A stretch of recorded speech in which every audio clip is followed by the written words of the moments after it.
આજે ગતિ જ્ઞાનમાં આપણે એક દાખલા લઈએ છીએ. દાખલા છે ગતિના નિયમ પરથી. આ દાખલા પ્રમાણે છે કે એક વિમાન છે જેની પાંખની જે સંચિતિ સાથે જે કોણ છે 15 ડિગ્રી છે અને એ 7200 કિલોમીટર પર અવરથી ફરી રહ્યો છે.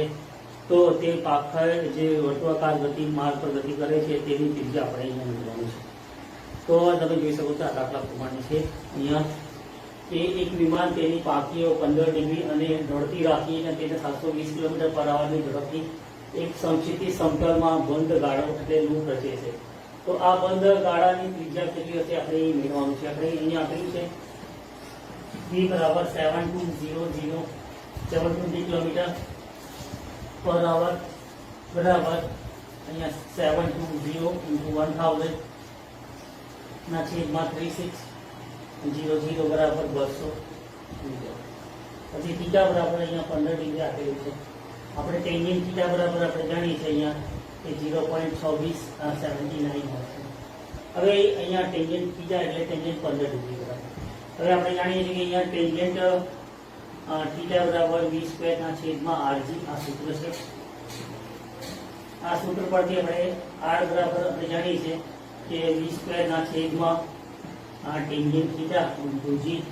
v સ્ક્વેર અહીંયા 200 ગુણ્યા 200 નો વર્ગ એટલે ના છેદમાં ટેન્જન્ટ 15 ડિગ્રી ઇન્ટુ g એટલે 9.8 બરાબર 200 ગુણ્યા 200 ના છેદમાં 0.2679 ઇન્ટુ 9.8 બરાબર 15.26 મીટર. તો આ રીતે આ દાખલાને સોંપી શકાય છે. આ દાખલામાં આપણે જાણીએ છીએ કે પાંખીઓ છે વિમાનની એ સમક્ષિતિ સાથે 15 ડિગ્રીનો કોણ બનાવીને અને એક લૂપ રચે છે અને એક લૂપ જેની ઝડપ અહીંયા 720 કિલોમીટર પર આવર છે. અને એને આપણે પહેલા ફેરવી દેવાનું અહીંયા મીટર પર સેકન્ડમાં એટલે 1000 ના છેદમાં 3600. એનાથી આપણે અહીંયા 200 મીટર પર સેકન્ડ પ્રાપ્ત થશે.